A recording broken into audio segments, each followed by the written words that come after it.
Hi, all. I'm Cullen Haynes, and welcome to Live with Cullen Haynes. We got Ledger Legends, episode 10, which we're all excited to bring you today. My next guest is an absolute powerhouse and was featured in CEO magazine not long ago. Is an award-winning CFO, chartered accountant, and became CFO of a leading company, Buildsafe, when she was just 28 years old.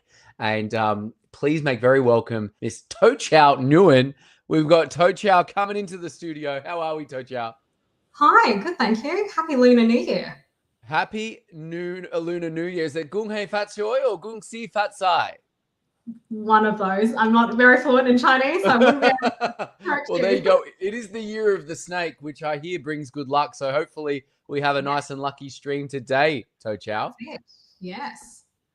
Fantastic. Oh, look, I've been really wanting to bring you on the show because your history is quite interesting because you started obviously quite young in the role relatively to your peers. So I would love to know, firstly, Yeah. what's happening in your world right now that you're back from the new year? What's going on? Well, actually, I've only been with Buildsafe for 2.5 years. So my previous role, I started when I was 28 as their CFO. Wow. Yeah. So it's been a few years now, and I think what I've learned and what I'm bringing to this new year, we're halfway through our journey with our private equity firm. So at this stage, it is all about growth because obviously their objective is where we want to exit. And in obviously the current economic state, I'm in construction. We're going, when's the next interest rate? All those cuts, all those sorts of things are happening. So yeah, my day to day is put out the fires, make sure those fires don't happen again, sit in meetings, looking at what we can do differently, what we've done well. So keep doing that. And then putting that all into a bunch of spreadsheets to prove that it can happen to our investors, basically. Yeah. No, that's good. And who doesn't like a good spreadsheet, huh? That's it. And I highly recommend if you're not watching now, this is live. So ask some questions, put them in the chat box. I'm monitoring right now so I can ask. Let's put it in there. I've opened it up so we can ask Tochau in real time. And we're on LinkedIn, YouTube, Facebook, Twitch, and X. So put them in there and we'd be honored to get onto it. So how would you explain your life so far using just film titles, Tochau? This is a tough one. Yeah. The first thing that popped into my head wasn't actually a film, it was a TV show, so fresh off the boat. So my parents are refugees. So from the Vietnam War, my sister actually came on the boat. She was 2 years old at the time. Wow. So a lot of that show actually really resonated with us growing up in Australia. Funnily enough, Legally Blonde, massive influence on me. I actually did law because of Legally Blonde, did legal studies went to school. Yeah, that's it. Who would have thought, right? So yeah, Legally Blonde. A little bit of High School Musical in there. I met my husband in high school. So cool. And probably most recently, I'm looking at all these movies and I'm going, one that hit really hard home probably was at Christmas. And I was going through all the Christmas movies. And I watched Office Christmas Party where, you've got a bunch of investors going, we want to cut, you're not allowed to have a Christmas party. I'm going, oh, yeah, this is private equity life. Yep, sounds about right. So that one hit home. So, yeah, no Wolves of Wall Street here, but, yeah, just a few movie titles out there. No, very good. And I hope someone dressed up like Michael Scott as Santa and was stroppy when no one else let him be Santa. What an episode. We'll keep our lips sealed on what happens at our Christmas parties, shall we? Very good. And look, love to ask because, not many people make it to the level that you are. So I'd like, what does it take to be not only a CFO, but an award-winning CFO? Let's put that out there.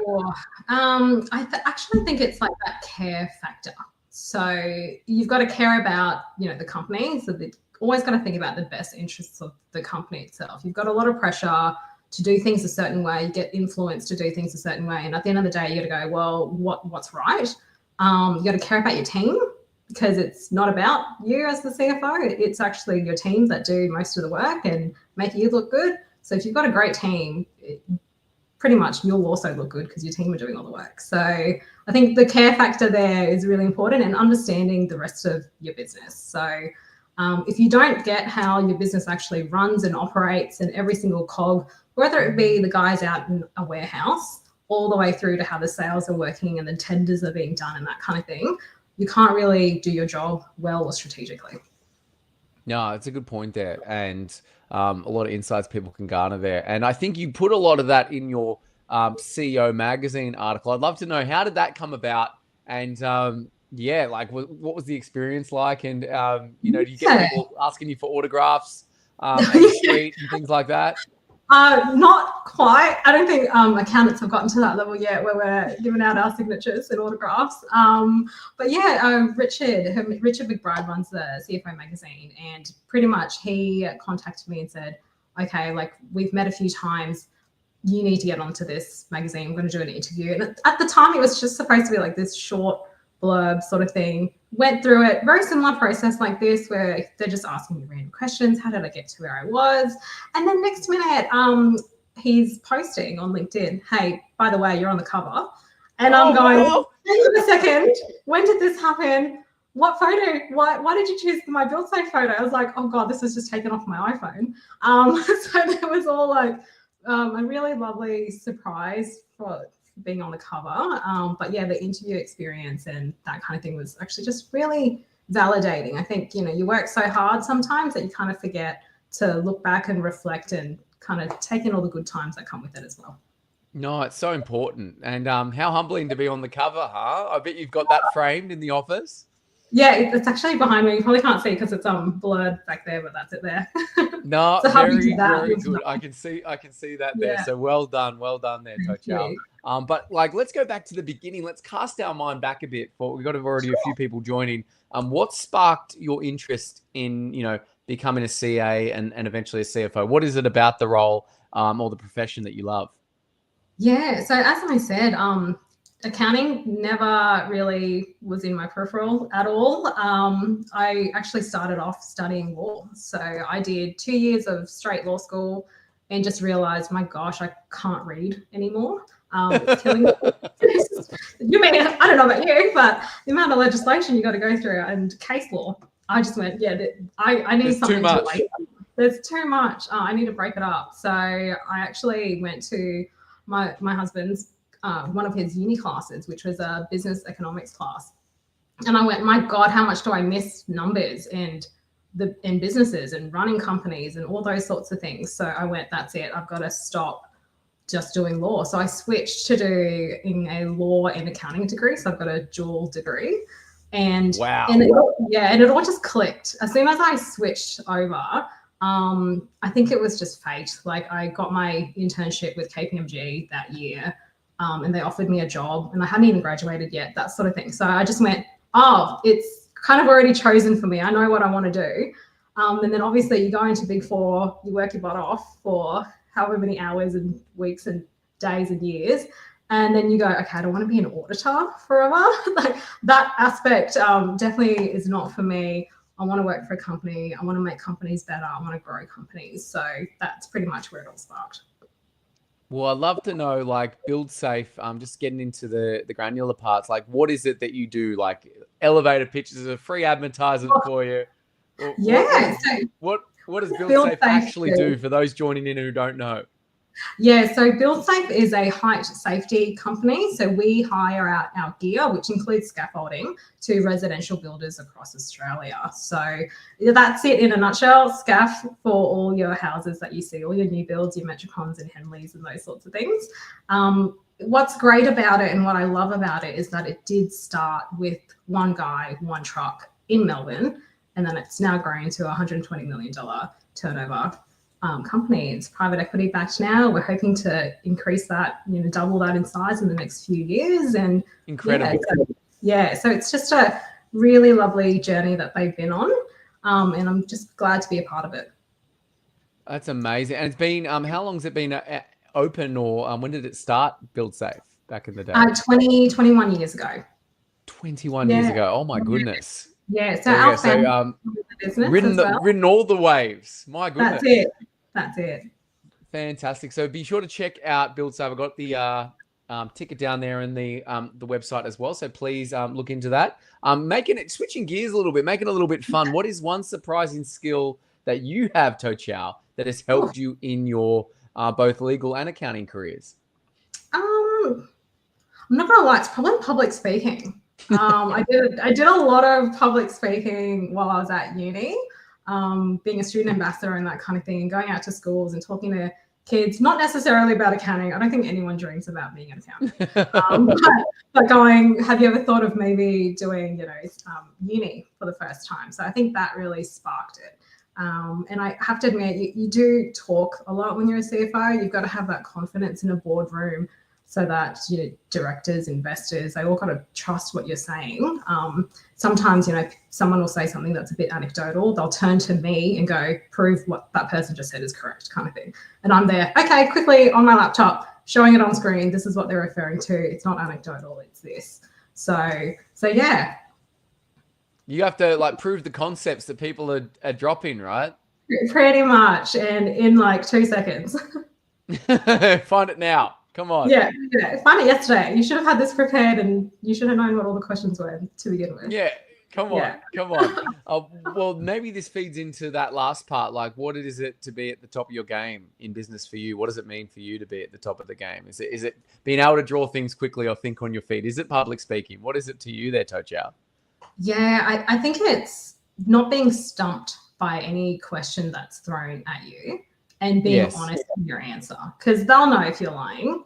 And if you go, straight away, I think that's it. It's either just being prepped as much as you can. You should know your numbers. If you're the CFO, you should know it inside out, and what levers you should be pulling to get the numbers that you're after. If you can't answer those two questions, it's a bit of a worry. But obviously sometimes you'll get a curveball and you just go, yep, no clue. Give me an hour and I'll have the answer for you. I'll look into it. Excel is our friend. We'll find you those numbers. That's it. No. So you obviously, high pressure situations, processing numbers all day. How does one unwind after a particularly tough day for you, Tochau? Usually it's Pilates. I do a lot of Pilates now. That's great. So Reform Pilates, who would have thought, really into it. I do that 3 times a week. Basically, I think it was maybe 6-7 years ago. I actually went to the doctors. I had this massive rash. I was like, what's going on with me? Am I allergic to something? And the doctor just went, I think that's stress. And I went, what do you mean? I just went, I don't get stressed. That's not. I'm not stressed. I'm not stressed. What do you mean by You're stressed. Yeah. And I was like, that's not a term in my repertoire. I'm resilient. I can do anything. I can work. I can do all-nighters. And then he just went, no, you need to exercise. And I went, oh no, I don't like cardio. I don't like doing anything. And that's when I found Pilates. So I think it's just find what works for you, really. Everyone's different. Yeah. I love that. Find what works for you and dive in. And you're doing that with the Reformer Pilates. I actually did an episode, or not an episode. I did a class at Soma, which is in the city. And it's actually really cool. It's the Reformer Pilates class. So I dig it. Yeah. I highly recommend it. So definitely get onto it, everyone. What are the passion projects you're working on that you're able to share with us there, Tochau? I'm not really doing anything outside of work at the moment. We're so busy. But I have gotten really into reading again. So this past year, I don't know if you've heard of the new romantasy kind of genre that's out in reading. So Fourth Wing series. And the new I have seen it everywhere. Onyx, everything, So, I was one of those suckers that pre-ordered the book, got the book, all that kind of thing. So that's what I've been doing this last week, just deep diving into the book. And now reeling that, the next one's not coming out for another year. So I'm like, what am I supposed to do for another year now? So yeah, that's probably all I've been really doing outside of work, reading Pilates. That's so good. It's good to keep, everyone's reading self-help books, The Mountain Is You and all these things. But I think it's good to actually, at the end of the day, my wife got me onto this because I was a big self-help nut. Get onto some fiction to wind down at the end of the day, right? Because you need to escape sometimes. Yes, very much so. And I think because I've always grown up with, Harry Potter, I'm of that generation. So to go back into some sort of fantasy book where you can escape riding dragons, you go, yeah, why not? That's different to Excel. No, correct. And especially the audiobook versions when you're doing your chores and things like that. It gets you in the zone too. Very good, very good. And I've got an interesting one. Like you can answer it as as reflectively as you can. Where do you see the accounting profession in the next 10 years for yourself there, Tochau? Yeah. Hopefully a lot more automated. But I still feel like it's very manual and very outsourced in the sense that we would use like an offshoring team before we would think about going through an AI route or something. So I think definitely automating things as much as possible so that the accountants are adding value to the business where they're speaking to every single person in the business as opposed to just sitting behind a computer screen. I'm hoping that's where it will be before 10 years. So, well, fingers crossed, right? That's what we want. Yeah, that's it. I'm hoping there's no more Excel and, another program that just can do it all, Oh, there you go. You heard it here first. Let's see if we can. There's another alternative to Excel that is coming our way. Let's see. But what this is a bit of a fun one, similar sort on a similar vein. What's the most unusual thing or funny anecdote that's happened to you in your career that you can remember there, Tochau, that you're able to share with us? Oh, funny anecdotal thing. I don't really know, honestly. That's tough. I'm going back a few years now.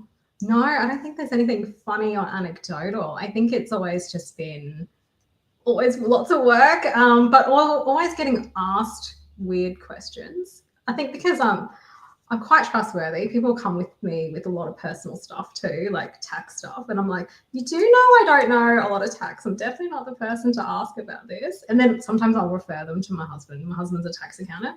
So he might get random calls from random people going, your wife told me to ask you this. And he'll be like, I can't even charge you for this.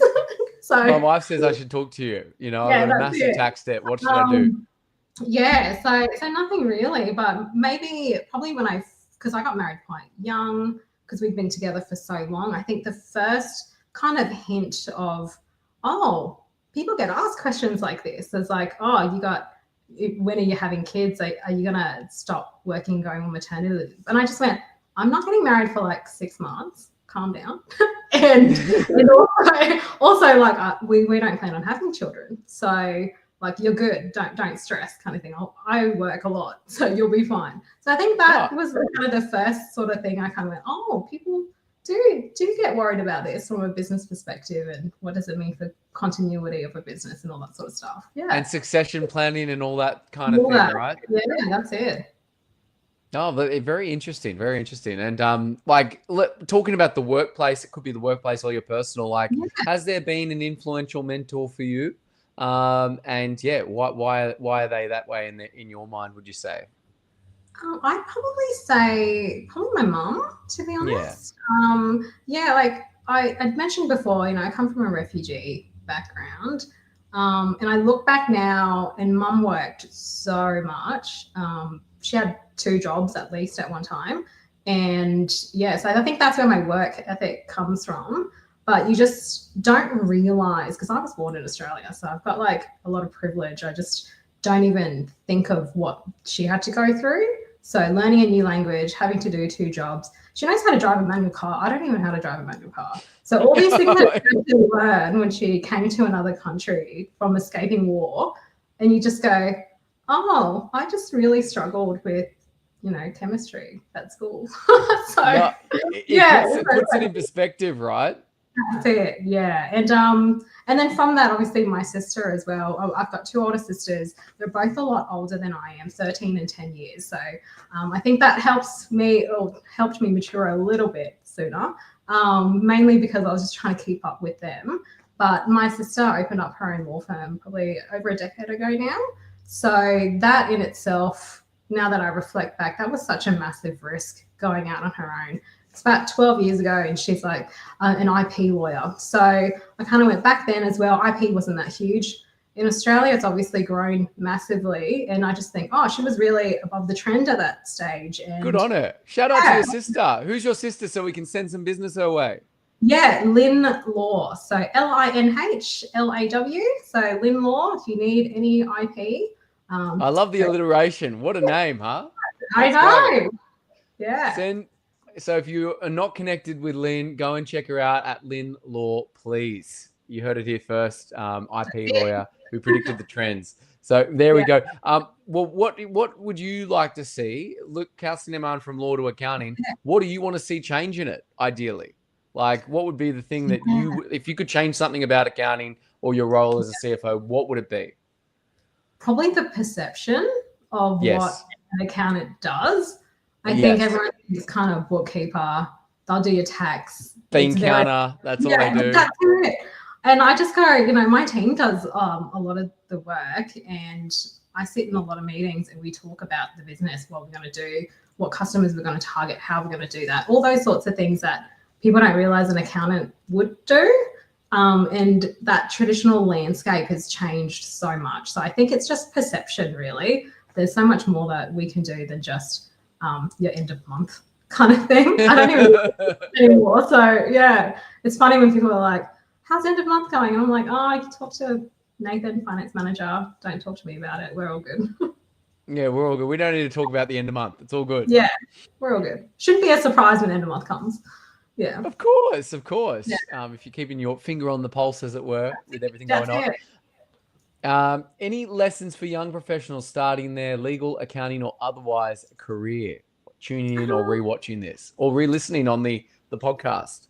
Possibly. I think it's just take the opportunities as they come. Don't say no. Don't be afraid to fail, because you know, if you're young, you've got time to recover if anything happens. You know, if you're risk averse, that sort of thing. But also take the time to reflect on the good things and don't rush it. I think a lot of with social media, with everything, and even when I go out and speak to people, they're like, "Oh, but you're so young and you made it." And I went, you know what? It's different, and not everyone's going to have this journey. So take your time and enjoy it, because you don't really want to be like me, where all I did was work so hard, kind of thing. You do want to take breaks. You want to have a bit more fun. Yeah. No, correct. Yeah. And no two roads are the same. So I think what you're saying is very pertinent, that you shouldn't just emulate or copy, because it's not going to be the same experience. That's it. Very good. Very good. And, you know, we've got some bonus questions for you after, but I would like to end on this note. How would you like to be remembered one day, Tochau, when all is said and yeah, your number's up, basically, pun intended. Oh, yeah, good pun. I think if someone were to, you know, speak about me from, you know, another room or reflect on however many years later, I hope they remember me as the person that just brought a lot of happiness to a role that not many people think could bring happiness and joy. It's usually, you know, accounting and my role are very like avoid them kind of thing. They only say so I'm hoping it's more I've sparked joy, and yeah, I'm very smiley. I'm a very happy kind of person. So as long as I've made other people happy, I think I'm good. And you're already doing that. I never thought that a CFO and sparking joy could be in the same sentence, but you're doing it. Thank you. Trying. That's why you're an award-winning one. Thank you so much for joining us today there, Tochau. As I said, I'll bring you back for some questions. Where are you hanging out the most? Where can people find you? Where can people get in touch? Yeah, social media wise, LinkedIn, definitely. In terms, I'm from Brisbane, so if anybody wanted to contact me or meet up for a coffee, have a chat, I'm in Brisbane anytime, just let me know. Our head office is also on the Gold Coast, so I do travel up and down pretty much almost every day between Brisbane and Gold Coast, and interstate, obviously, we're in Melbourne and Sydney as well, PE firms in Sydney. So pretty much all across the East Coast, hoping to make our breakthrough hopefully in another state as well. I just want to travel more. So I'm trying to convince them, why not merge with someone in another state so that I can travel, you know, selfish reasons. That's a good idea. I don't have to stay in I can go somewhere else. That's it. Yeah. So, but yeah, connect on LinkedIn. That's definitely the number one spot. Fantastic. Well, thank you so much again there, Tochau. You're a bright light, you're sparking joy, and we'll bring you back very soon. Thank you.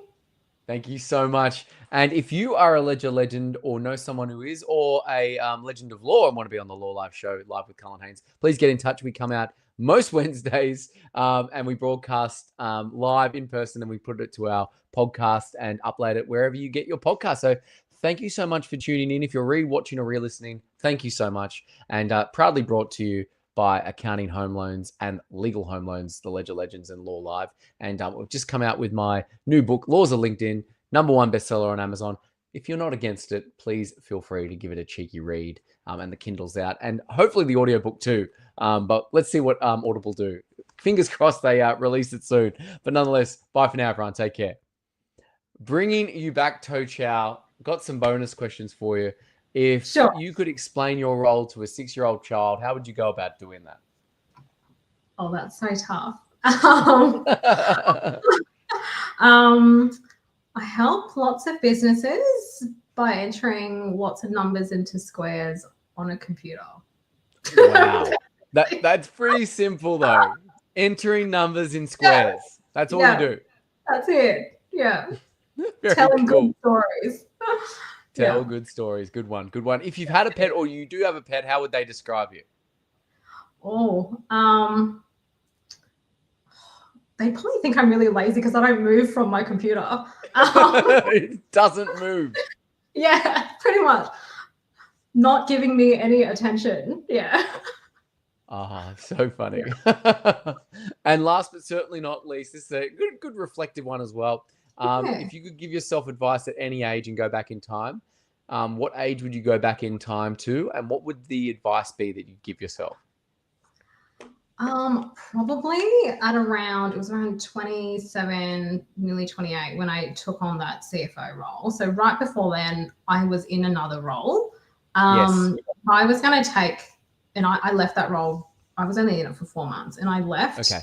And I always wondered, like, should I regret it? Should I not? And I said, no, always back yourself on your decisions. Don't regret them. Because I reflect now and I go, gosh, I made a great decision, great moral decision. Really good for my CV, and don't ever regret it. Just make the call, back yourself. Back yourself, don't regret, and maybe don't look back and wonder because you're on the path you are now because you made that decision, basically. Yeah, 100%. Hashtag no regrets, YOLO. That's it. Good on you there, Tochau, and a special shout out to Andy Fell for introducing us. What a legend. Yes, yes. Great. Very good. Thanks so much for coming on there, Tochau. It's been an absolute privilege and joy. Thanks for having me. Absolutely. And please have a great Wednesday, everyone. Enjoy your lunch. And if you're rewatching this, hope you had a great